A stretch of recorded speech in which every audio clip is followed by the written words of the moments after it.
la clasificación de los seres vivos y bueno, acá está lo que vamos a ver ahora, este otro grupo, los protistas.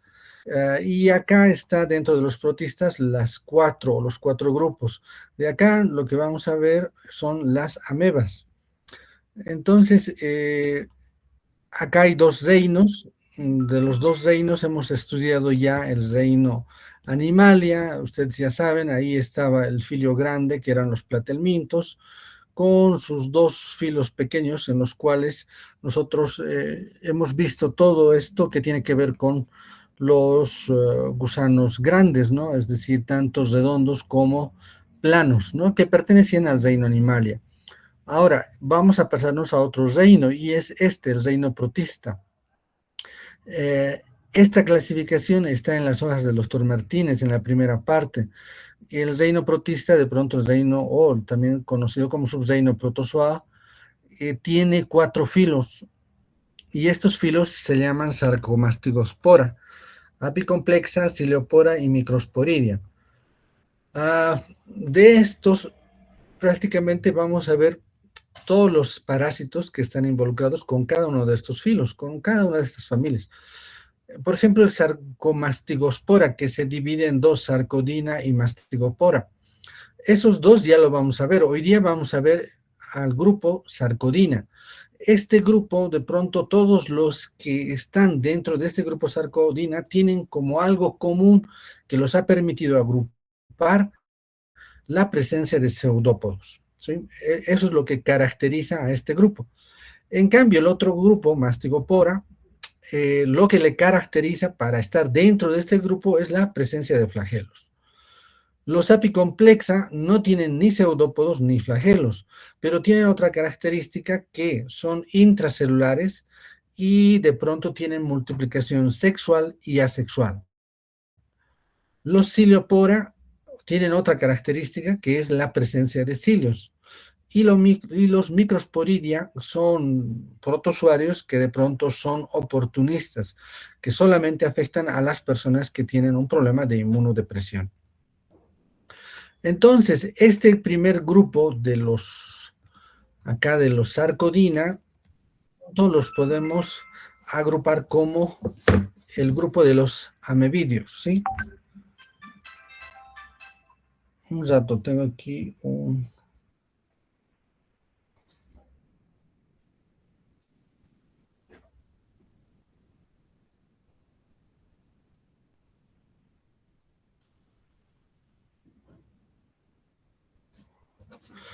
Entonces, en este grupo de las amebas, voy a apagar mi celular, ya, ahora sí. Tendrían acá, en este grupo, entrarían 3 géneros que vamos a estudiar. Lo siento, no puedo apagar ni reiniciar tu teléfono. Estos 3 géneros corresponden a Entamueva, Yodamueva y Endolimax, ¿ya? Entonces, estos 3 géneros son los que están involucrados con el grupo Sarcodina, que tienen como característica los pseudópodos. Ahora, en estos 3 géneros existen varias especies involucradas. Por ejemplo, el primero dice es Entamueva histolítica dispar Muskovsky. Este es un complejo, y vamos a ver más adelante, más en detalle, por qué es un complejo.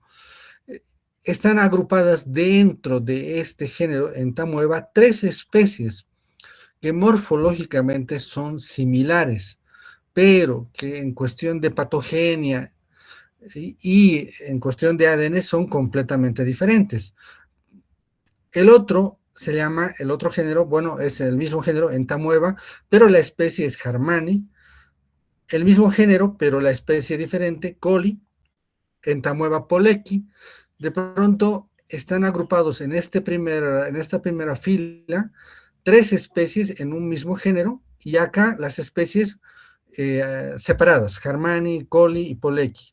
¿Por qué están separadas? Porque estas, de manera separada, se las puede distinguir, pero estas de acá arriba, que están unidas en uno solo, no se las puede distinguir. Por eso es que está el género y 3 especies en uno solo. Luego tenemos de Yodameva, Buchli, que sería la especie, y de Endolimax, la especie nana, ¿sí?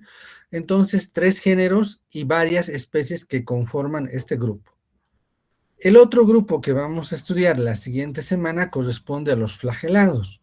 Y acá, como pueden ver, ambos tienen las formas biológicas de quistes y trofozoitos, ambos grupos. Pero estos, su característica es que presentan flagelos. El primero, Giardia lambia, Dientamueva fragilis, Echinomastis mesnili, Pentatricomona hominis, Enteromona hominis y Zetortomona intestinalis, ¿sí? Ahora, de todos estos, el que provoca patogenia es Giardia lambia. Los otros son especies que de pronto no provocan patogenia en el humano, bajo ciertas circunstancias. Pero vean que en el grupo de los flagelados existen varios géneros, al igual que varias especies que están dentro de este grupo. 1, 2, 3, 4, 5, 6 especies o 5 especies, o 6 especies o 6 géneros que pertenecerían a este grupo y varias especies.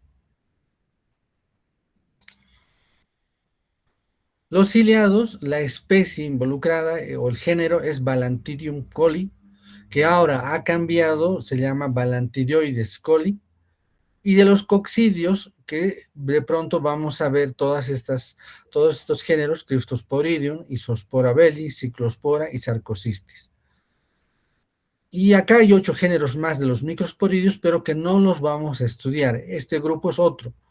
Y el último que estudiaríamos sería Blastocystis, que no tiene una clasificación definida. Estos grupos los vamos a ver en detalle, cada uno de estos. Hoy solamente nos vamos a abocar ahora al grupo de las amebas, ¿sí? Y básicamente estas amebas producen una patología que se llama amebiasis o amebiosis. Entonces, estas amebas, acá está su clasificación taxonómica, lo que decíamos hace rato, las 3 especies involucradas en las amebas intestinales, y acá ya podemos ver de manera general el ciclo biológico del género Entamueva. Todas las que pertenecen a este género de pronto van a tener esta forma de reproducirse y de realizar el ciclo biológico. Entonces tenemos acá, de manera general, acá un quiste que está en la parte superior, y vean que este quiste tiene, acá se puede ver 4 núcleos, ¿sí? Que está ingresando por vía oral, y al ingresar por vía oral, ya saben, las sales biliares, pH gástrico, reblandece esta membrana, y acá en el intestino se está produciendo la liberación de estas formas que están dentro del quiste.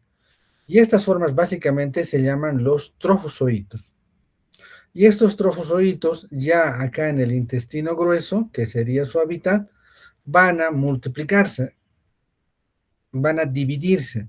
Y acá está una enquistación en esta imagen número 3, libera los trofozoitos y los trofozoitos comienzan a multiplicarse, y acá dentro del quiste también se multiplican los pequeños núcleos, ¿no? Que más adelante van a dar origen a los trofozoitos. Entonces, a un principio decíamos que las formas biológicas involucradas en estos ciclos son 2. Uno que son los quistes y otro que son los trofozoitos. Los quistes, que vendrían a ser las formas de resistencia del parásito que se hallan en el medio ambiente, y los trofozoitos vendrían a ser las formas vegetativas que están en el hábitat de las personas. En este caso, en el intestino grueso de estas personas afectadas. Y son las formas vegetativas que se multiplican. Entonces acá tenemos un trofozoito y acá tenemos un quiste. Vean las características del quiste, completamente esféricos, redondos, con núcleos, y vean cómo tiene una cromatina. Acá voy a empezar a describir ya las características de los quistes. Acá dice un ectoplasma, que vendría a ser todo esto que está rodeando al trofozoito, un endoplasma que está dentro, y esto vendría a ser el núcleo. Y acá, como pueden ver, existe una cromatina alrededor del núcleo, una cromatina periférica y una cromatina central. Y estos que son los cuerpos cromidiales, una vacuola, y en el trofozoito, lo que decíamos, los pseudópodos, ¿no? Entonces, eso caracterizaría a los trofozoitos y bueno, acá ya no hay los famosos pseudópodos. Si nosotros hacemos una tabla como esta, en la cual podemos ver las características de cada una de las características morfológicas de las diferentes especies con sus correspondientes géneros, veríamos esto, ¿sí?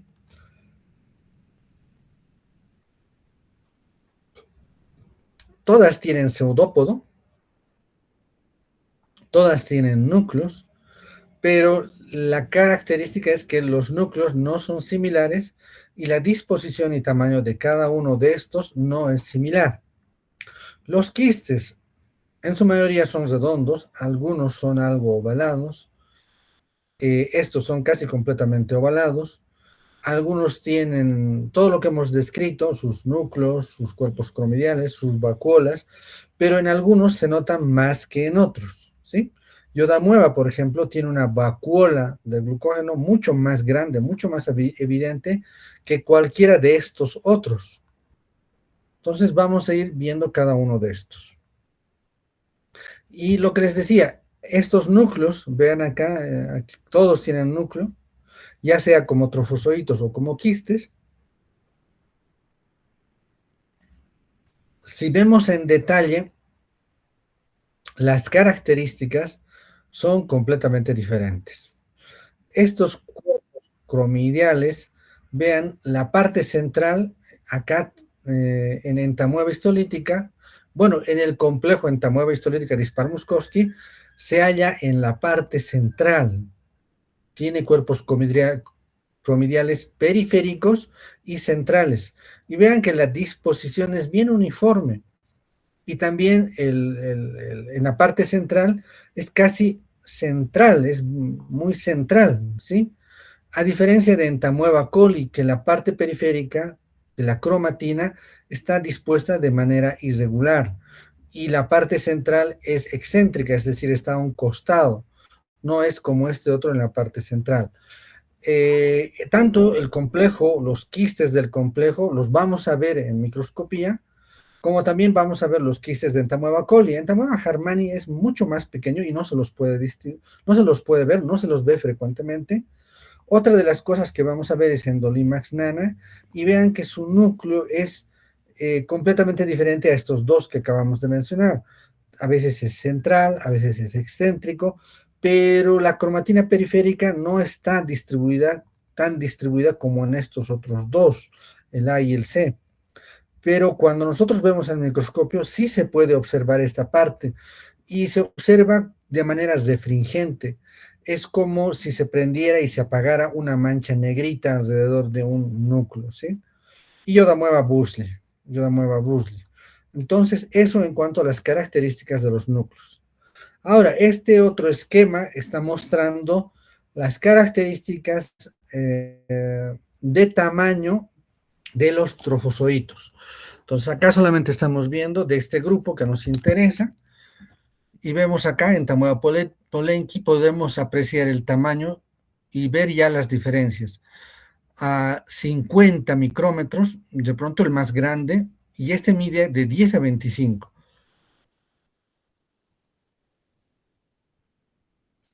Aquí ya podemos quedarnos con una cosa, que cuando observemos trofozoitos, se van a observar mucho más grandes los trofozoitos de Entamueva coli que de los otros parásitos. Ahora, ¿qué tan frecuente es observar trofozoitos en una muestra? Poco frecuente, muy poco frecuente. ¿Por qué? Porque estas son formas vegetativas, son formas que se multiplican, no son formas de resistencia. Entonces, cuando salen con las heces fecales, estas formas de trofozoitos tendrían que estar enquistadas porque en cuanto salgan se van a morir, porque no tienen esa cubierta que los recubre y permite su sobrevivencia. Ahora, acá tenemos algo llamativo. Acá está el trofozoito de entamueva histolítica. Tanto el trofozoito de entamueva histolítica coli, Muskovsky, dispar, perdón, de histolítica, Muskovsky y dispar y Bangladeshi, los trofozoitos tienen la misma característica, salvo por una pequeña diferencia. Estas cosas que están aquí como puntos negros corresponden a glóbulos rojos.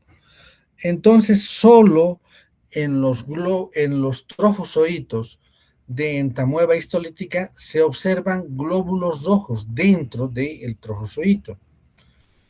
Y el único patógeno de todo este grupo que están viendo acá es entamueva histolítica. Y esa patogenia se distingue cuando en el trofozoito se puede ver estos glóbulos rojos. Entamueva dispar, entamueva Muskovsky, Bangladeshi no tienen glóbulos rojos dentro del trofozoito. Entonces, ahí ya es de pronto la forma en la cual podemos distinguir si son o no son patógenos. Estos otros que están acá no son patógenos, están viviendo en el intestino grueso, pero no causan ninguna patogenia.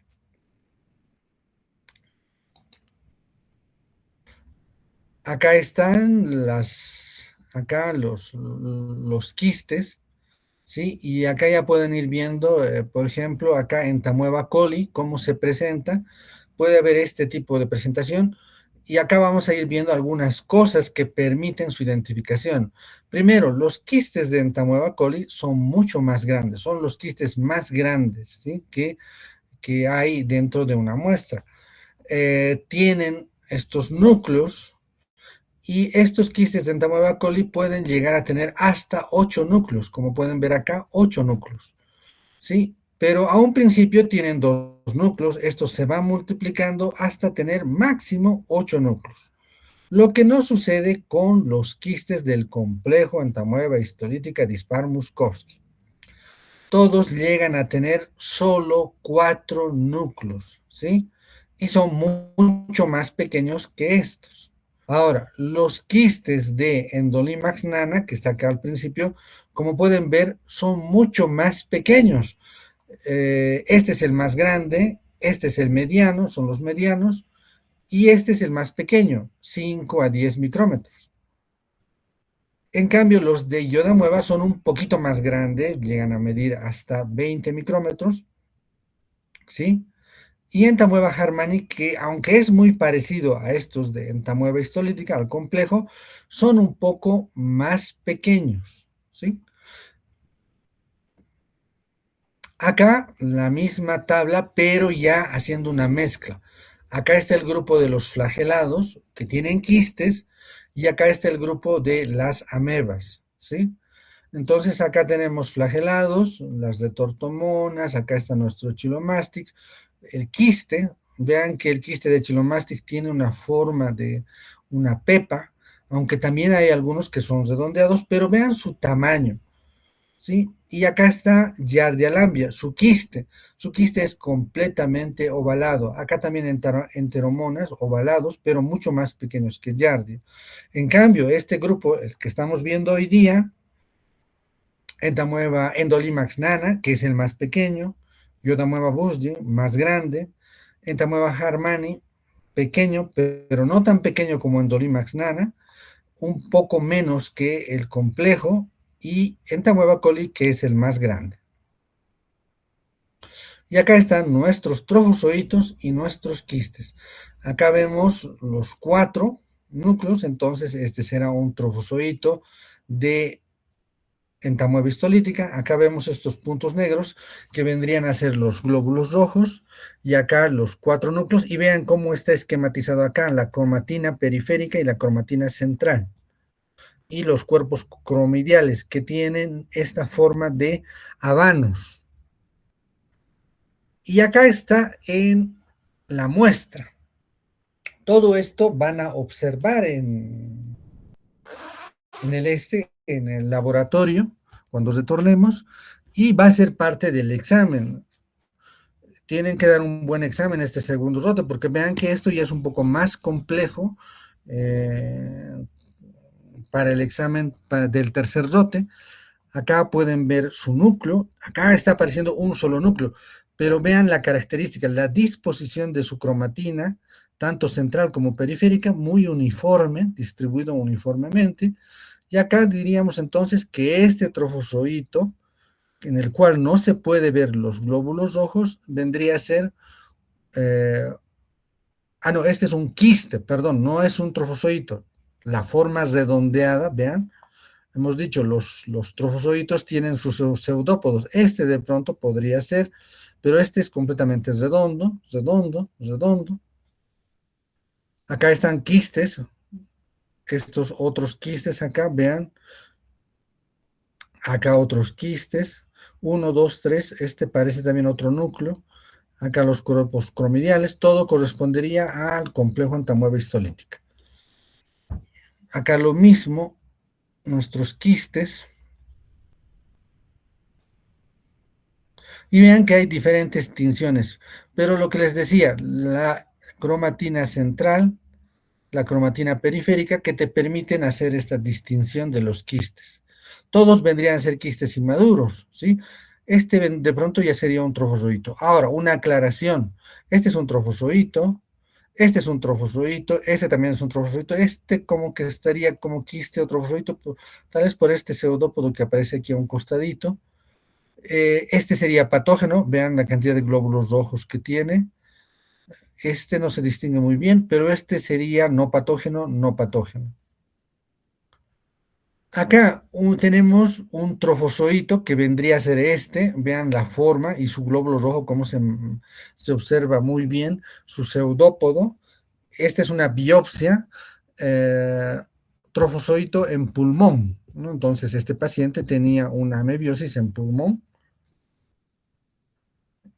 Y acá tenemos entamueba coli. Como pueden ver, acá arriba están los trofozoitos, acá está el trofozoito, y el resto correspondería ya a los quistes, ¿sí? Prequiste porque tiene un solo núcleo. Y vean los cuerpos cromidiales aquí, o los corpúsculos cromatoidales que les llaman también. Estos cuerpos cromidiales son astillados en entamueba coli. Lo que no sucede en entamueba histolítica, son en forma de habano. En cambio, estos son astillados. Los extremos, vean, parece que tuvieran astillas. Entonces, acá vemos tres que están con esos cuerpos cromidiales astillados y vean cómo va multiplicándose los núcleos. Acá tiene uno, acá tiene dos, acá tiene cuatro y acá tiene 8. Este entamueba coli es no patógeno. Entamueba coli, quistes maduros, no teñidos, tenidos por Dugón. Entonces, vean ahí ya, pueden contar 1, 2, 3, 4, 5, 6. Acá también hay 6. Acá hay un poco más, 4, 5, 6, 7, 8. ¿Sí? Y eso es lo que permite su distinción. Ahora, este parásito es no patógeno, pero ¿cómo ingresa al organismo? Por vía oral. ¿Dónde vive habitualmente? En el intestino de las personas, en el intestino grueso, sale con las heces fecales. ¿Cuál es el mecanismo por el cual se transmite? Por la ingesta de agua o alimento contaminado con heces fecales, ¿sí? En este caso de un humano.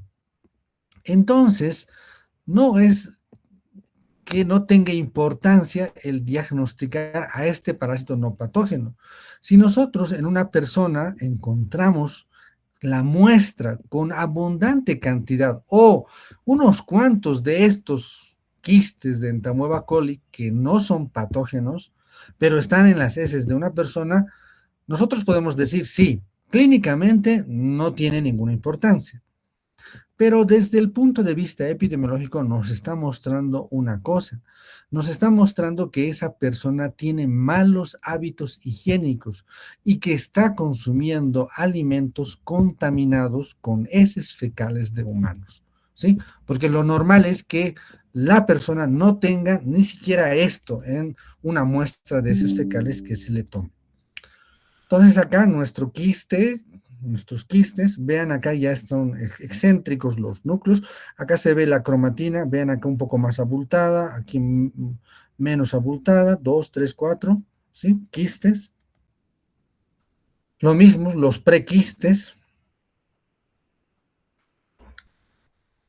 de Entamueva coli. Acá estos ya serían trofozoitos. Y los trofozoitos, formas vegetativas, formas de multiplicación, no tienen glóbulos rojos dentro, no son patógenos. Y acá ya vemos otro parásito más. Acá ya ustedes ya lo conocen. Entamueva coli, 1, 2, 3, 4, 5. Acá 8. Este pequeñito podría ser Harmani o podría ser complejo. Este podría ser Giardia. Pero este, que está con esta vacuola, vean una cosa, una mancha café grande, no es el núcleo, es la vacuola iodófila de Iodamueva busli, ¿sí? Entonces acá es quiste de Entamueva coli con un quiste de Iodamueva busli. Acá lo mismo, varios quistes de Iodamueva busli en la parte central. Acá estos vendrían a ser trofozoitos o también pueden ser quistes. A veces esto se marca así de ese color cuando se utiliza Lugol. Si no se utiliza Lugol aparece así como esto, una mancha blanca grande. Y los de abajo vendrían a ser trofozoitos. Endolimax nana, mucho más pequeño que los otros dos. Lo que les decía, en este se ve como un núcleo ahí, este es el núcleo grande, pero la parte central, la concentración del núcleo, el cariosoma más concentrado, parecen dos ojitos, puede llegar a tener cuatro. Y esto, cuando se mueve el micrométrico, se ve refringente, es decir, es como si este punto negro aparece y desaparece. El punto negro aparece y desaparece conforme mueves el micrómetro. El micrómetro. Lo mismo acá, y acá hay trofozoitos, acá lo mismo, pero mucho más pequeño. Este esquema del CDC está resumiendo el ciclo biológico de todos estos, de estos tres géneros que corresponden a las amebas, ¿sí? Entonces acá está nuestra entamueva coli, nuestra yodamueva, nuestra endolimax, nuestra entamueva harmani, nuestra entamueva polecki, y podríamos agregar aquí el complejo entamueva histolítica dispar Muskowski, ¿sí?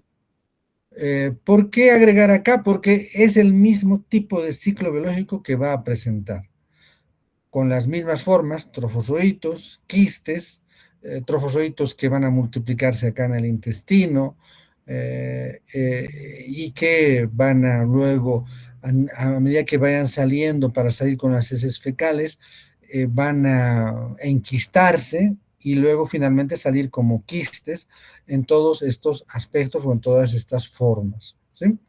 Entonces acá está el ciclo biológico de estas especies o estos géneros, que estaría acá de las especies que no son patógenas. Faltaría agregar de la especie que es patógena. Creo que, a ver, un ratito creo que alguien quiere entrar. Voy a admitirlo. O creo que ya se están yendo.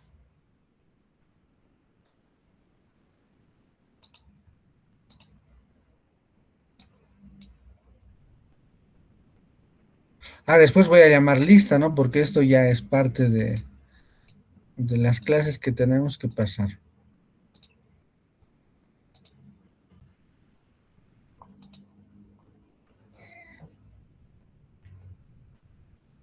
Entonces acá vemos, se ve la presentación, ¿no? Cambié, ya. Sí, doctor, se ve.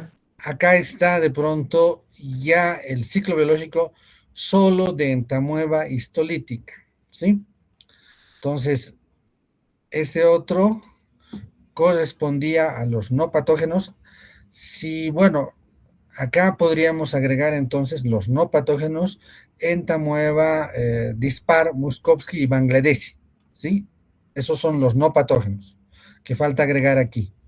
Pero este ya sería solamente el ciclo biológico de entamueva histolítica.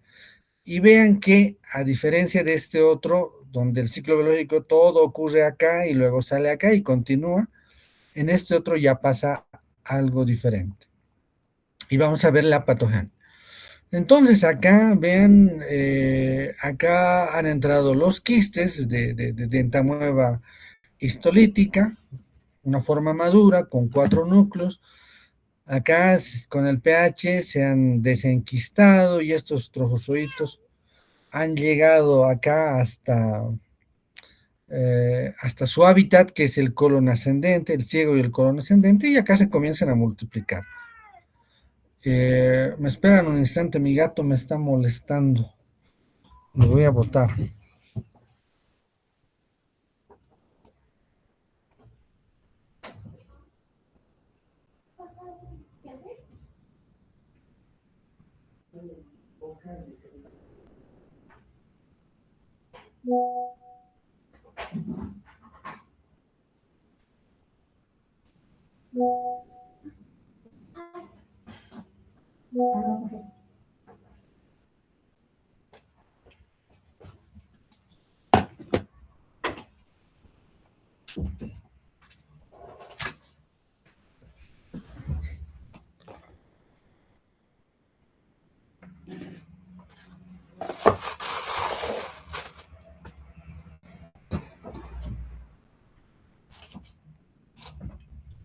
Bueno, continuamos.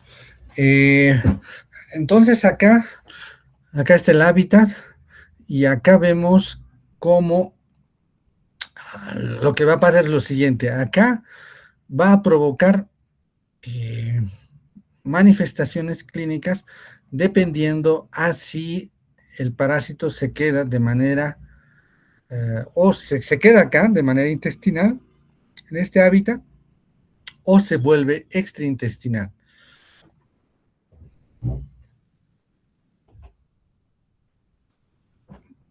Entonces, esa flechita de color lila lo que está mostrando es cuando se vuelve extraintestinal.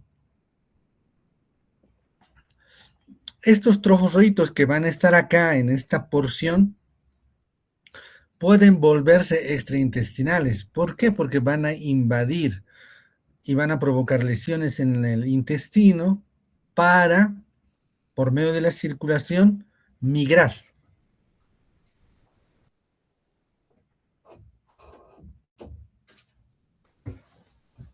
Migrar hacia de pronto el primer órgano con el cual tenemos contacto vendría a ser el hígado. Y ahí es donde provoca lesiones, es decir, acá está marcado de rojo, donde está la flechita lila, unas primeras lesiones, entra por la circulación y llega al hígado y ahí provoca lesiones que están marcadas con puntos rojos. Luego de eso, lo que va a hacer es continuar migrando. De pronto, si no se queda ahí detenido por la circulación, va a continuar migrando y va a llegar hasta los pulmones. Y si no se queda ahí en los pulmones, también puede continuar migrando y llegar hasta el cerebro. ¿Sí? Y llega acá al cerebro. Entonces, en cada uno de estos sitios va a provocar patogenia cuando las manifestaciones sean de tipo extraintestinal. ¿Sí? Y acá va a llegar como trofozoito, se va a multiplicar como trofozoito. La única forma en que existe el quiste es cuando sale con las heces fecales. Entonces, las formas parasitarias responsables de provocar toda esta patogenia en estos lugares son los trofozoitos. Y los quistes van a terminar saliendo con las heces fecales. Las heces salen con quistes, de pronto que tienen 2 núcleos, un núcleo, terminan de madurar en el medio externo, tienen 4 núcleos, ¿sí? Terminan con 4 núcleos y bueno, ya están listos para poder ingresar al humano.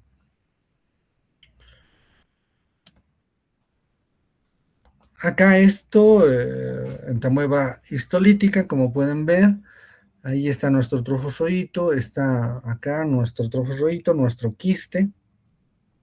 No voy a entrar en detalle porque es lo que hemos mencionado hace rato, el cariosoma central, puntiforme, más céntrico. Y acá otras tablas en las cuales se está comparando los tamaños y las características, que tampoco les voy a detallar, ¿sí? Lo mismo acá de las diferentes especies. Nuestro trofozoito que ya les he mencionado, los glóbulos rojos, la cromatina central, los quistes, los cuerpos cromidiales, en formas de habano cuando se trata de entamueba histolítica. Y acá de pronto esquematizando todo lo que pasa con el trofozoito, con los quistes. Y acá más bien ya entramos a la patogenia. Entonces lo mismo es un esquema que está tratando de mostrar lo mismo, agua contaminada o algunos alimentos como lechugas que ingresan con quistes tetranucleados. Vean ahí sus cuerpos cromidiales en forma de habanos.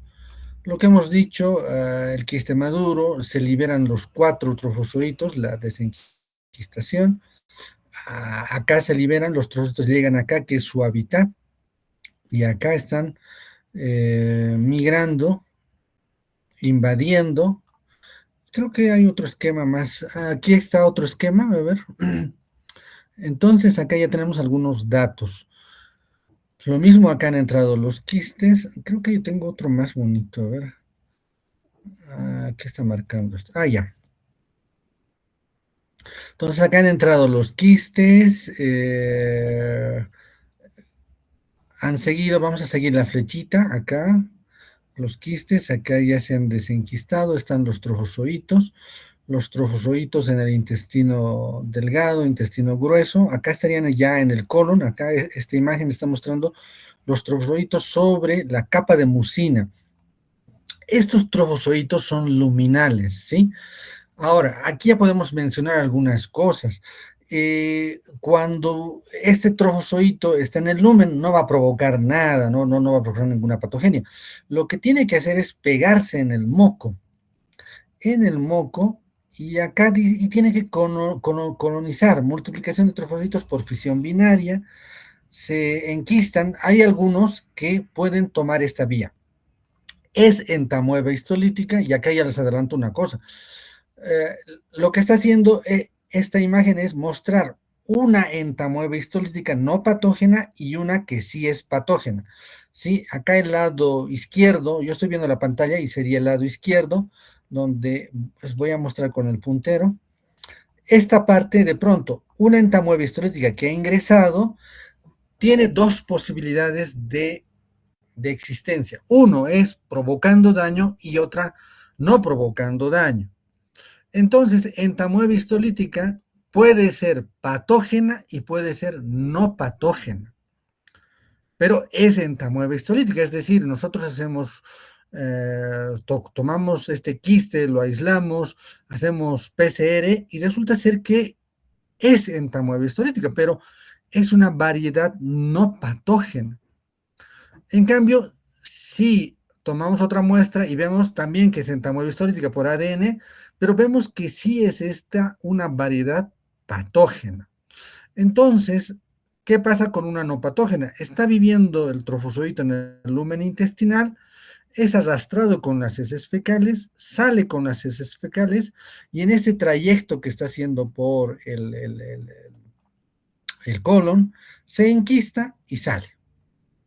Por alguna razón que desconocemos hasta ahora, no se sabe por qué algunos de estos que de pronto andan así de manera ambivalente, en ciertas circunstancias ser patógenos y en ciertas circunstancias ser no patógenos, no se sabe qué es lo que desencadena que estos se vuelvan patógenos y pasen a hacer todo esto. Acá lo que está marcado con círculos rojos está mostrándote ahora lo que pasa con el parásito patógeno. Entonces, este trofozoito comienza a invadir las células enteroepiteliales, es decir, se adhiere por medio de lecitinas. Es de pronto la primera acción que va a hacer de adherencia, y comienza a dañar, comienza a ser inducida su fagocitosis, invade la capa de la mucosa, porque la mucosa es una barrera, ¿sí? Que evita la citoadherencia, pero este parásito tiene esas lecitinas que permiten la adherencia y luego comienzan a penetrar a las células, ¿sí? Y comienzan a dañar a estas células que están acá y provocan una colitis que en un inicio puede ser diarreica o disentérica o no disentérica, pero aquí hay un daño en la mucosa, en las células, y si la penetración es muy abundante, logra llegar a la circulación y por vía hematógena se logra, ¿sí? Y se provocan las formas extraintestinales. Entonces, acá ya tenemos una cuestión que dice enfermedad extraintestinal, menos del 1% de los casos. Entonces, no es muy tan frecuente, ¿sí? No es muy frecuente. Incluso la enfermedad invasiva puede llegar a ser menos del 10% de los casos o llegando al 10% de los casos. Entonces, esto de las extraintestinales son muy raros, pero que pueden ocurrir.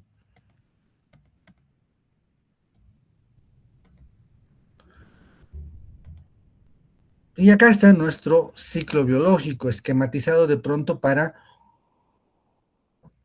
mostrar los mecanismos de transmisión. Entonces, esto ya no les explico, pero ven acá, sale, bueno, una persona está defecando en el medio ambiente, agua, vegetales contaminados, moscas que se posan en heces, que llevan en sus patas, y esta va a ser la forma en la cual se va a introducir por vía oral. Y acá está lo mismo que acabo de verles, pero acá está en colores. No sé si están, acá está las, lo que en el otro lado estaba marcado con rojo, la capa de mucina, la enfermedad invasiva, los abscesos hepáticos que se van a producir. Acá es casi lo mismo, pero tal vez mostrando cómo los trofozoitos ingresan a la mucosa intestinal, la diseminación hematógena que va a ocurrir. Y acá vemos una cuestión muy interesante, ¿sí? Esto que está acá. Entonces hemos dicho que es el hábitat de esta parte, no se limita a solamente esta parte, ciego y colon ascendente, por la carga parasitaria puede colonizar todo el colon. Y acá, cuando invade, vean acá, ha penetrado las velocidades intestinales y acá ha producido una lesión. Esta lesión se llama en botón de camisa, ¿sí? Es la úlcera en botón de camisa que provoca el trofozoito. Y vean aquí ha provocado daño tisular. Entonces, para que provoque y para que haga todo esto, tiene que tener una acción patógena. Y ustedes se acuerdan, cuando clasificábamos las acciones patógenas, decíamos que habían como 5. Acá podemos decir que una de las que va a tener entamueba histolítica que va a poder provocar es la acción patógena de tipo histolítica, porque tiene enzimas que lesionan la mucosa, que dañan las células, que matan y que pueden invadir. Sin esta capacidad de tener esta acción patógena, no podría hacer esto. ¿Sí? Entonces, los parásitos patógenos tienen estas enzimas que pueden dañar y provocar cuadros extraintestinales. Acá está lo mismo que hemos visto hace rato. Y acá vamos a resumir de pronto las acciones patógenas. Entonces, el primer paso, acá está resumido en 4 pasos que de pronto están detallando todo esto que acabamos de ver, toda esta parte del lado derecho. Bueno, yo estoy viendo la pantalla y sería el lado derecho y este sería mi lado izquierdo, ¿sí? Entonces, esta parte ocurre por todo esto. Primero, adherencia mediada por lecitinas. Estas son la lecitin, GAL, GAL, NAC. en la membrana del parásito se pega a la mucina y a los galactosos, a los galactosos de las células del colon. Sin pegarse no puede invadir y es el primer paso obligatorio, ¿sí? La adherencia. Y eso solo hacen los patógenos, es decir, en entamoeba histolítica su forma patógena. Acá hay una citólisis, en estos sitios va a haber muerte celular y se forman esto ocasiona los amebóporos, es decir, son proteínas, los amebóporos son proteínas que forman poros en la membrana del enterocito, del hepatocito. Si está en el hepatocito, formará estos amebóporos, pero los amebóporos son estas proteínas. Entonces, estos poros en la membrana de los enterocitos hacen que ocurra este desbalance entre agua y sodio. La célula se lisa y muere.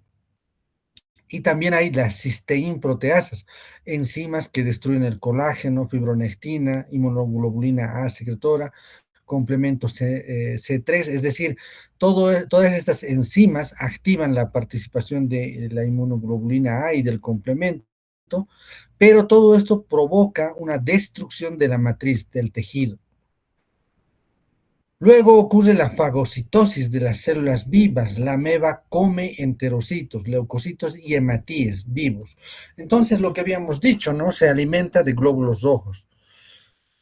Ver hematíes dentro del trofozoito. Lo que decíamos, un trofozoito solo se sabe si es patógeno o no cuando encontramos dentro de ellos a los hematíes. Y estos trofozoitos es muy raro encontrarlos en las heces. Es poco frecuente, porque hasta que migren, hasta que hagan ese trayecto y lleguen al recto y salgan con las heces, se enquistan. Y la forma de quiste, por más que haya correspondido a un trofozoito patógeno, no se puede ver en los quistes trofozoitos con, o no se puede ver dentro de los quistes glóbulos rojos, ¿sí? Por más que haya sido un trofozoito que se haya alimentado de quistes, de glóbulos rojos.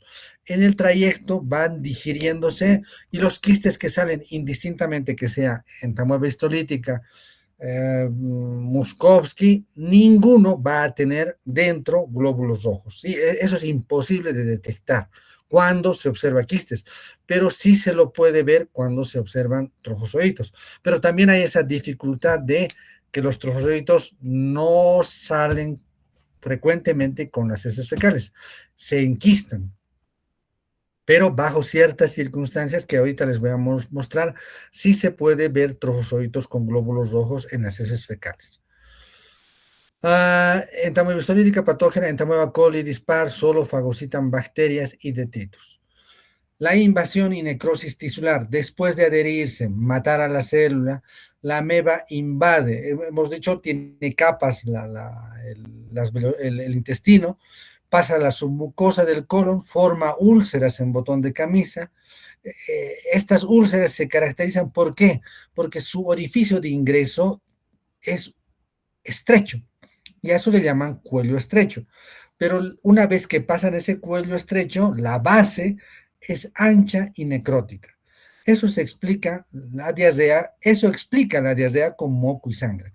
Claro, han logrado pasar la barrera de la mucosa, están en contacto con la sangre y hay presencia de sangre que está saliendo, ¿sí? Y de ahí es que el paciente va a presentar disentería, diarrea con moco y con sangre. Y a eso se llama disentería. Si pasa a sangre por vena porta, llega al hígado y repite el ciclo, es decir, bueno, no repite el ciclo, sino repite las lesiones que van a provocar en ese sitio, necrosis lítica, absceso hepático, amebiano con material pasta de anchoas. ¿Esto a qué se refiere? El absceso en hígado tiene un aspecto muy, muy peculiar cuando se trata de amebas. Tiene un color café, ¿sí? Es decir, los cirujanos cuando drenan un absceso que corresponde a amebas, pueden distinguirlo y dicen, sí, esto es amebas. ¿Por qué? Porque el color es un color achocolatado, ¿sí? Parece chocolate, es oscuro, no, bueno, no es café, el café es oscuro, no es negro, es un color achocolatado, como el chocolate. Entonces, acá está un resumen que dice, se adhiere, mata la célula, destruye el tejido, se come las células, invasión. ¿Quieres que te relacione cada patógeno con un signo clínico? Y ahora vamos a hacer la relación con la clínica. Entonces, podemos ir resumiendo con la clínica y mencionar lo siguiente. Los pacientes que están con entamueba histolítica, en su mayoría, 90%, son asintomáticos, ¿sí? Mismo que sea entamueba histolítica, mismo que esté provocado por Dispar, Muskowski, la mayoría son asintomáticos. Bueno, tal vez mejor, les aclaro de otra manera. Cuando se trata de entamueba histolítica, la forma patógena, la mayoría son asintomáticos, ¿sí? Solo pensando en entamueba histolítica. ¿Por qué? Porque hemos dicho, entamueba histolítica tiene una variedad patógena y una variedad no patógena. Entonces, la no patógena en su mayoría corresponde al 90%. Entonces, hacemos un coproparasitológico y resulta ser que es entamueba histolítica y está en esta forma, asintomático, no provoca absolutamente nada porque no está provocando patogenia. Existe un grupo pequeño del 10% y menos del 10% que sí presentan disentería o que sí presentan manifestaciones clínicas. De este grupo de los sintomáticos, ahora, aquí está la diferencia. Los cuadros clínicos que puede presentar colitis no disentérica y colitis disentérica, es decir, es una variedad patógena que de pronto está provocando daño solo a nivel de la mucosa, está irritando la mucosa y está provocando que el paciente tenga diarrea. Esta diarrea no llega a ser disentérica porque todavía no ha terminado de invadir y de llegar hasta la sangre. Sí, entonces el paciente tiene un proceso inflamatorio, tiene heces diarreicas, pero que no son con sangre, pero está provocado por entamueba histolítica. Una posibilidad. La otra, sí hay colitis, pero es disentérica. De pronto ya hay úlceras, ya están sangrando y esas heces tienen sangre. Entonces, colitis no disentérica, colitis disentérica. Todo esto puede ir acompañado de dolor abdominal de tipo cólido, cuando una víscera hueca tiene estas molestias, el dolor es de tipo cólico, puede haber pérdida de peso, puede haber diarrea acuosa, si hay diarrea acuosa, mucoide o sanguinolenta, corresponderá a no disentérica o disentérica. Todo esto depende de la localización y extensión y compromiso del tracto intestinal. Es decir, el problema solo está localizado a nivel de la mucosa, entonces diarrea no disentérica. El cuadro es mucho más agudo, hay más cuadros de diarrea, la diarrea es muy frecuente, el niño, la persona adulta está haciendo deposiciones 3, 4 veces por día, entonces de pronto hay una extensión mayor, no solamente está en colon ascendente, sino está en colon transverso o colon descendente. Hay muchas heces con sangre, entonces de pronto son muchas las úlceras que están presentes. El periodo de incubación puede variar desde algunos días hasta varios meses o incluso años. Es una persona que todo el tiempo ha estado con su entamueba histolítica no patógena, pero que en algún momento se vuelve esta patógena y comienza a provocar daño. Entonces, puede pasar todas estas cosas. En algunos sitios donde han hecho estudios han visto que la media es de 4 semanas que puede ocurrir esa transición, ¿sí? Pero en nuestro país no tenemos ningún estudio. Por suerte, el problema de disentería provocada por entamoeba histolítica es poco frecuente, ¿sí? No tenemos como en México. En México es muy, muy, muy frecuente, mucho más frecuente todavía las extraintestinales. En estos sitios puede haber presiones con lesiones úlceronecróticas en el recto, en el sigma, provocada por cuadro de comienzo agudo con diarrea disentérica, con mucosidades en el número de 7 a 10 diarias, dolor localizado en hemiabdomen inferior o fosa ilíaca izquierda, y aparece pujo y tenesmo cuando existe compromiso rectal. ¿Se acuerdan que en el anterior rote, bueno, les estoy hablando de ya como si ya estuviéramos rotando oficialmente, pujo y tenesmo había cuando se trataba de tricuris tricura, pero solo existía este pujo y tenesmo cuando existía compromiso rectal. En tricuris habíamos visto que no todos los pacientes presentaban pujo y tenesmo, solo aquellos que en los cuales el parásito había migrado hasta el recto y se había introducido dentro del recto, es decir, cientos de parásitos, varios de estos parásitos en la mucosa rectal y provocaban un proceso inflamatorio. Entonces, para que exista pujo y tenesmo en esta parasitosis, en amebiasis, también tiene que haber una migración. Es decir, ¿qué significa esto? Que los trofozoitos han llegado hasta el recto y en el recto están provocando un proceso inflamatorio en la mucosa rectal. Ahora, cuando existe pujo y tenesmo es cuando se puede observar diarreas sanguinolentas, es decir, diarreas con sangre, ¿sí? ¿Por qué? Si nosotros tenemos, no sé si aquí está, a ver, creo que acá tengo otra diapositiva. No, no tengo acá. Acá. Lo que les decía, si nosotros tenemos acá nuestra úlcera en botón de camisa, está sangrando, pero esta sangre hasta que llegue acá al recto y salga, se digiere. Entonces, frecuentemente cuando las úlceras están a este nivel, es difícil de observar heces con sangre. Pero cuando ya estas úlceras están acá, en el colon descendente o en el asa sigmoide o en el recto, de pronto permite que esta sangre no sea digerida y permite que en las heces fecales sí podamos observar trofozoitos con sangre, ¿sí? Lo mismo, acá está el trofozoito con sangre. Bueno, más bien les aclaro así. Sí se puede observar acá heces con sangre cuando está en el recto. Cuando está acá no se puede observar porque ya saben, se digiere la sangre. Y otra cosa, si nosotros vemos heces con sangre y la lesión está a nivel del recto, es mucho más fácil que nosotros podamos hacer el diagnóstico mediante un examen en fresco.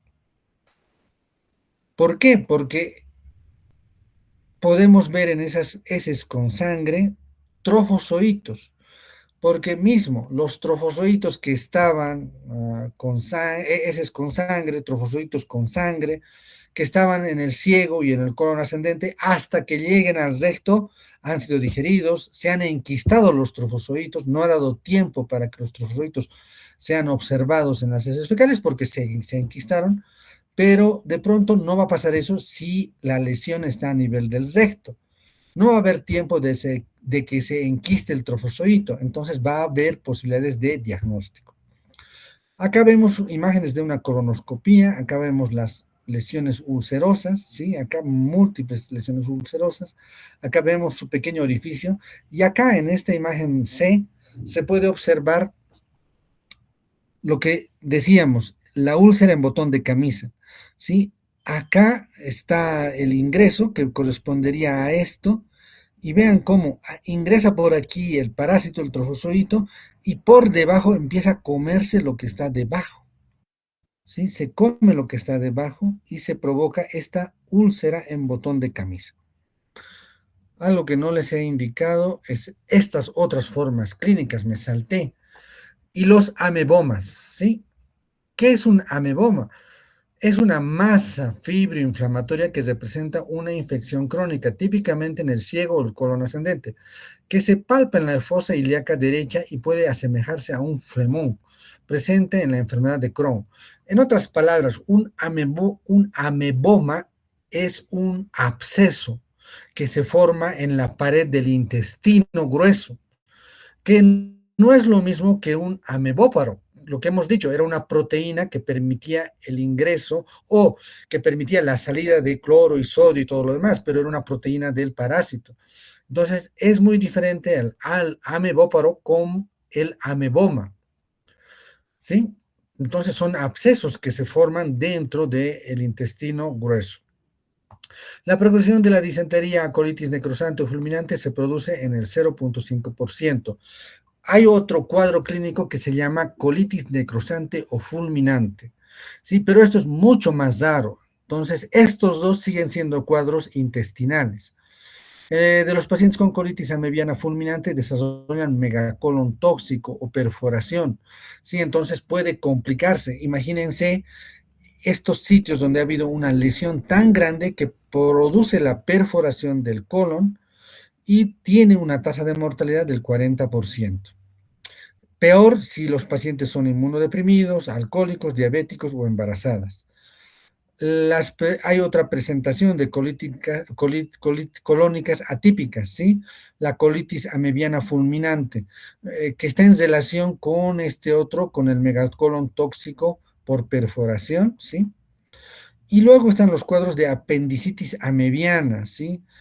Que también se pueden provocar, o infiltraciones de vesícula biliar, la presencia de fístulas perianales. Ahorita les voy a mostrar algo de las fístulas que simulan cuadros de adenocarcinomas colorectales. Entonces ahí también ya estamos mencionando un diagnóstico diferencial.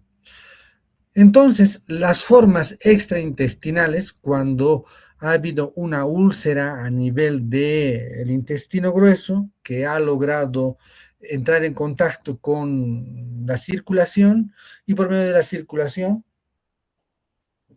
se ha producido una diseminación, llega a hepática, pulmonar, cutánea y otros órganos, ¿sí? Las complicaciones, amemomas, el ameboma que hemos visto, y las apendicitis por amebiasis. Eso ya les he explicado. Igual acá una biopsia, acá está nuestro trofozoito. Estos serían nuestros trofozoitos. Nuestra úlcera, esta está más evidente ahí, el intestino, el orificio de ingreso, y vean cómo se unen por debajo, es decir, cómo van comiéndose todo lo que está debajo de la mucosa, llegando hasta la submucosa. Y este cuadro ya es mucho más explicativo a lo que acabamos de mencionar. Acá está el colon, acá están las úlceras, y si hiciéramos un corte histológico de esto, sería esto, ¿sí? Y también hay otra cosa que ocurre en esta parasitosis, son las exfaselaciones. Nosotros encontramos en las heces fecales restos de mucosas enteras, ¿sí? Entonces, ¿cómo ocurre una exfaselación? Vean acá, esta sería nuestra úlcera en botón de camisa, una, dos, pero ¿qué pasa cuando acá tenemos, miren, acá se han unido dos? Acá tiene un orificio de ingreso, acá tiene otro orificio de ingreso, pero esta parte que está acá no se va a quedar ahí flotando, va a salir con las heces fecales. Y esta úlcera, de pronto que tenía un pequeño orificio de entrada, va a tener ahora un orificio grande de entrada, pero no es porque haya sido así, sino porque se ha producido una exfaselación de esta mucosa. Dos úlceras se han unido por abajo y esta parte sana que estaba acá encima se ha tenido que liberar o se ha tenido que salir con el resto de heces fecales. Entonces, a eso se denomina exfaselación de porciones de mucosa sana que se han liberado, han salido cuando dos amebomas se han unido por la parte inferior, ¿sí? Eso es la exfaselación. Entonces, esto puede ocurrir ya sea aquí, ya sea acá. Y vean las lesiones: colon, recto, la circulación, han atravesado la circulación y vemos acá nuestros abscesos hepáticos que por contigüidad o por continuidad, miren acá se han unido, de formarse un absceso hepático, se ha formado un absceso ahora pulmonar. Y esto es lo que estábamos diciendo, este es su hábitat y cómo migran, acá está nuestro apéndice afectado, migran y de pronto se han localizado acá. Entonces esto y la otra diapositiva te está mostrando algo que tiene que ver con el diagnóstico. Las úlceras, las heces son sangrantes, acá podemos ver heces que están con sangre, heces con sangre. ¿Por qué? Porque las lesiones están acá y también el diagnóstico. Hemos dicho que la única manera de identificar un paciente que esté parasitado con entamueba histolítica es cuando logramos identificar trofozoitos con sangre, con glóbulos rojos. Lo cual, cuando está acá, el trofozoito que está saliendo por acá se va enquistando y el quiste que está saliendo acá ya no tiene trofozoitos y no se puede diagnosticar si esta disentería que está provocándose es por el parásito entamoeba histolítica o no. Pero si ocurre todo el problema acá, sí se puede tomar la muestra y se puede identificar trofozoitos con glóbulos rojos y se puede confirmar. Entonces vean que esta parasitosis es un poco compleja de diagnosticar. Lo mismo acá, este tejido han sacado porque estaba ya necrosado, estaba perforado.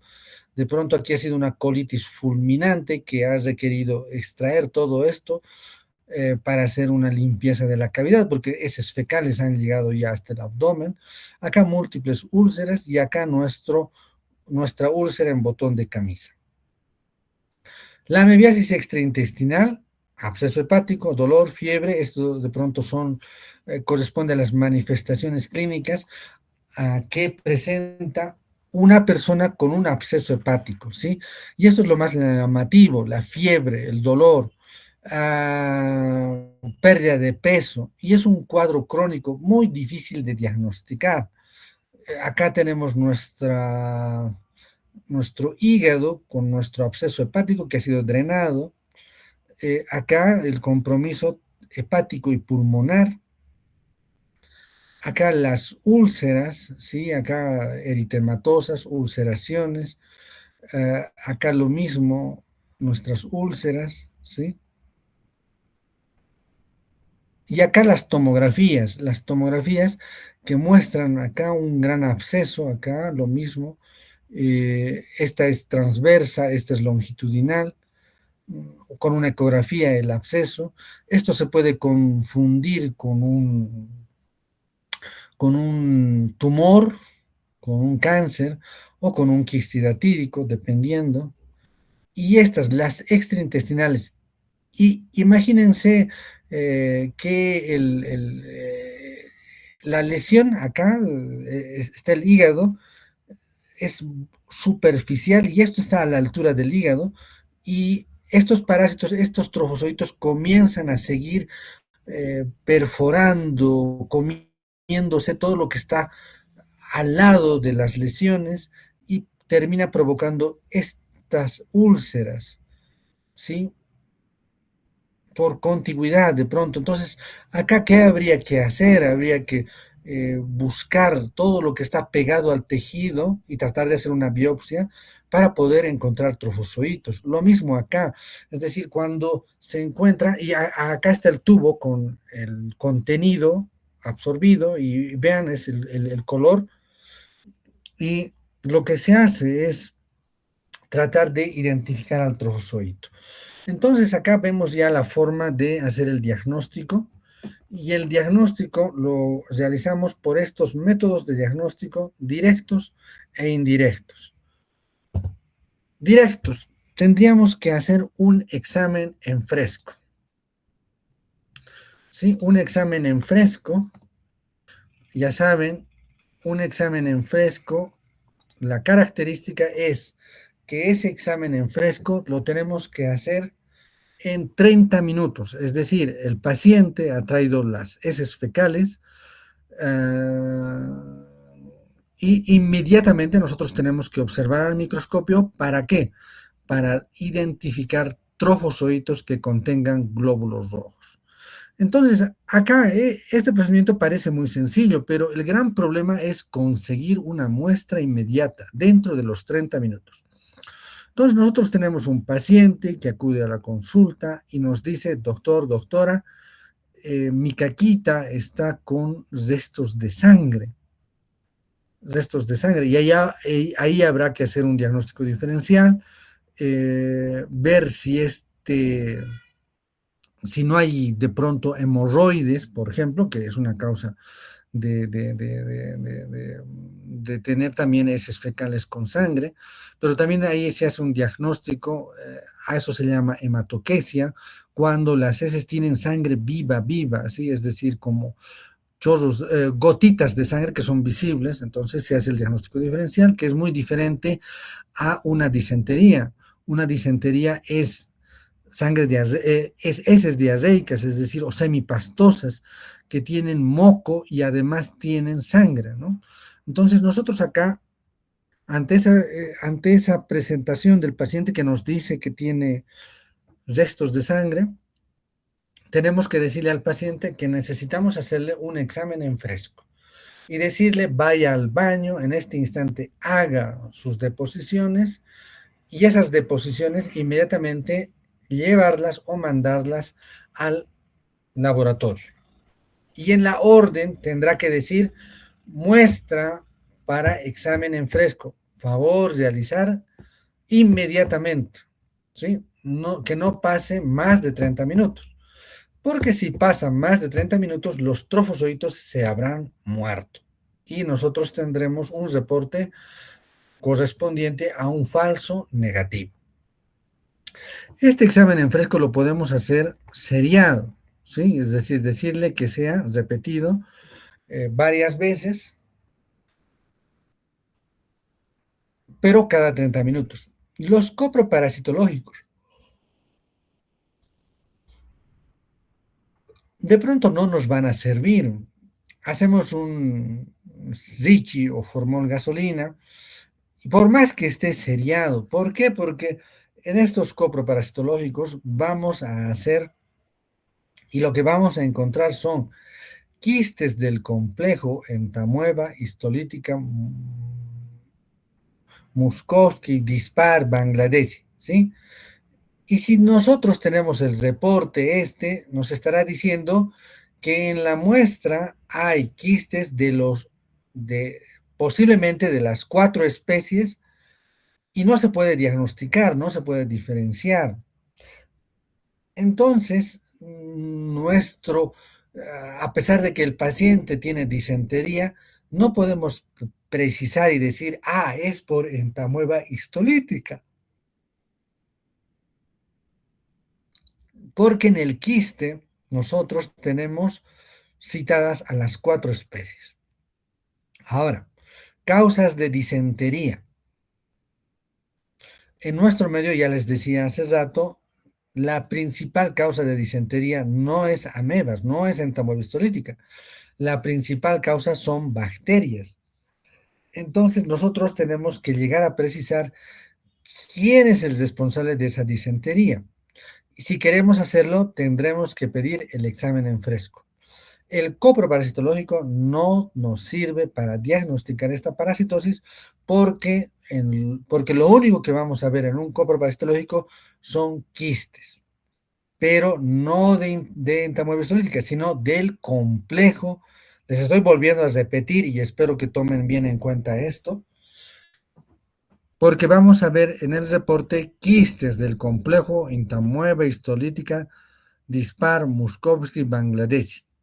Y nos estaría diciendo que hay posiblemente esas 4 especies, porque no se puede hacer la diferenciación del quiste, diferenciar estas 4 especies que les he citado, dispar, Muskovsky, Bangladesh y histolítica, morfológicamente tienen la misma similitud, es decir, no se diferencian, no se los puede diferenciar.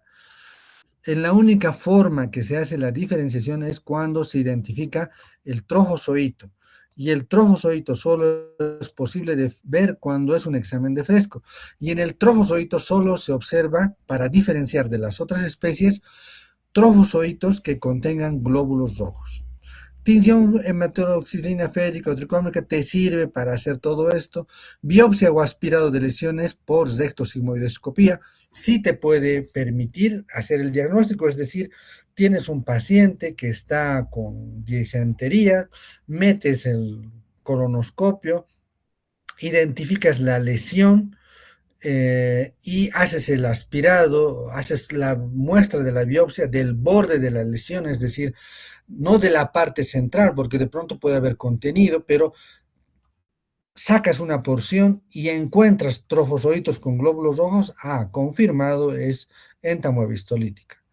Cultivo, es muy complicado, en otros países sí se hacen, no se puede hacer el diagnóstico diferencial por medio de las lesiones, es decir, estas lesiones ulcerosas que uno observa acá, acá no son tan, acá, eh, no puede uno decir, ver estas lesiones y decir, esto es 100% amebas. Sí puedes decir, se presume que pueda corresponder a amebiosis.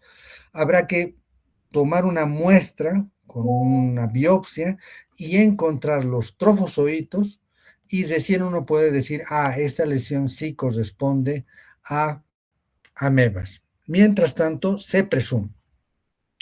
Hay pruebas de detección en antígenos, lo que decíamos hace tiempo, los coproantígenos, que te pueden decir si que hay este parásito en las heces. Hay inmunodiagnóstico, pero ninguno de estos, el 2, el 3, se utiliza de manera rutinaria. Incluso el 4, el diagnóstico molecular PCR en heces, no se lo hace de manera frecuente. De ahí que sea complicado diagnosticar esta parasitosis en nuestro medio. La biología molecular solo se hace con fines de investigación, no hay de manera rutinaria, eso es muy complejo, aunque se debería hacer. Hay esto con los kits de ELISA, es decir, someter heces fecales a este procedimiento y te dice si si es histolítica o no, pero ya les digo, no hay en nuestro medio. Y el tratamiento. Y aquí está, se utilizan dos tipos de amebicidas, para matar a los que están en el lumen intestinal y para matar a los que están en el lumen. Entonces tiene que ser un tratamiento combinado. Y ahora acá está lo otro también para aclararles. Hemos hablado de sintomáticos y asintomáticos, ¿sí? Y se tiene que tratar a los dos. Se diagnostica a un paciente con quistes del complejo entamoeba histolítica dispar-Muskowski. No sabemos si aunque es un quiste y corresponde a histolítica, y clínicamente en ese instante no presenta ninguna sintomatología. El niño no tiene diarrea, no tiene nada. Has hecho un copro parahistológico y has encontrado quistes del complejo. ¿Qué se hace en esa situación? Igual se los tiene que tratar. ¿Por qué? Porque no sabemos si es histolítica y si esa histolítica en algún momento se va a volver patógena o no. Mismo que esa persona que está con el complejo entamoeba histolítica dispar-Muskowski no presente ninguna sintomatología. Resulta ser que sí es histolítica, la no patógena, pero que transmite a otra persona y en esa otra persona sí comienza a provocar patología. Entonces, frente a esa situación, lo que se recomienda es tratar a todos los pacientes que reporten quistes del complejo entamoeba histolítica dispar-Muskowski-Bangladeshi, estén o no con sintomatología.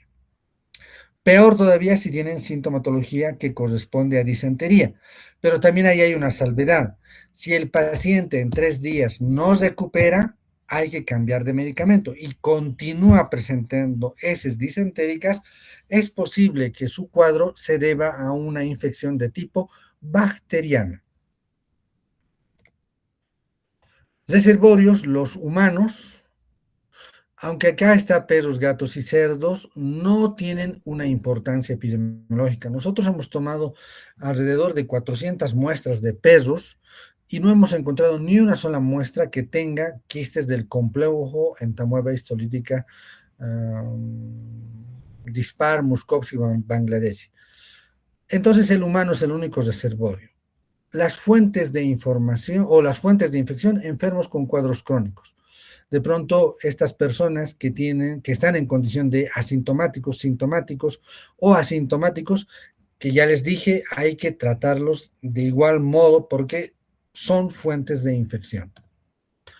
Mecanismos de transmisión, ingesta de quistes, principalmente por agua contaminada, vegetales contaminados. Estos días, por ejemplo, han debido ver en la tele, ¿no? Cómo la gente ha migrado hasta río abajo, hasta esos lugares para ir a traer verduras. Todos esos vegetales están irrigados por las aguas hervidas de acá del río Choqueyapu. Eh, Se han traído lechugas, un montón de lechugas, entonces hay que lavarlas bien, indistintamente que hayamos ido o no a traer de río abajo y compramos lechugas de acá de los mercados, sí o sí se tiene que lavar muy bien, sí, muy bien, porque no sabemos la procedencia.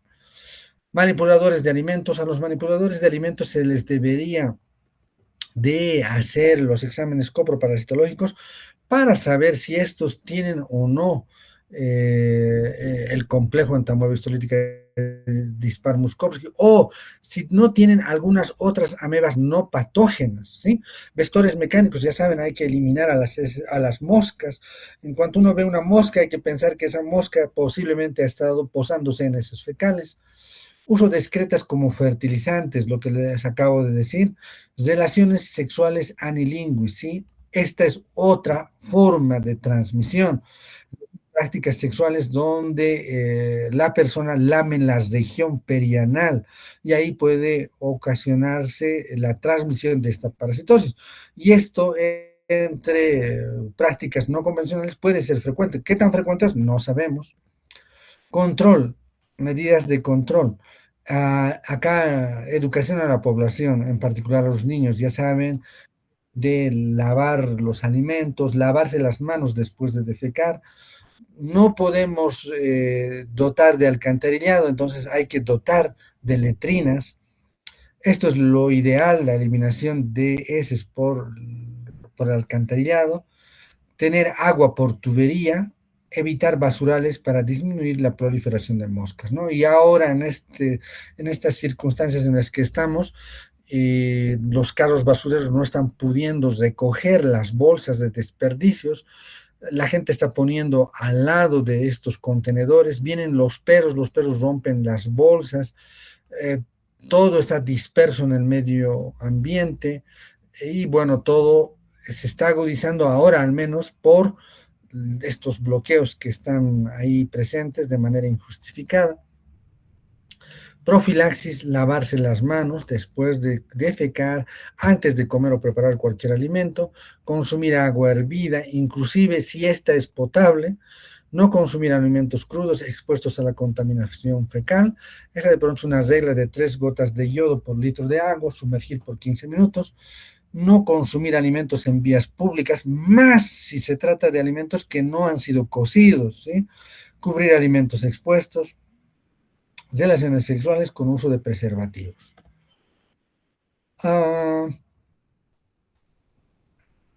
este es un método complementario, no es de rutina, es decir, no es que un paciente presenta disentería y tú le dices ya una colonoscopía o sigmoidoscopía, no.